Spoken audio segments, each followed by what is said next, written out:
Așa, să vă arăt puștile. Aceasta este un pistol. Cred că arată bine.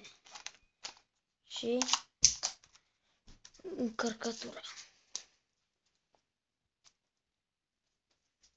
Așa, o pușcă. Uitați-o.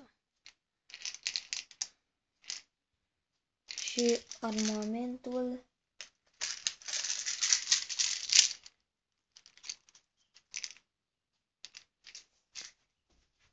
Uitați, o pușcă.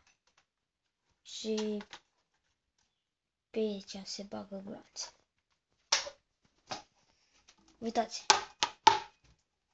un băț.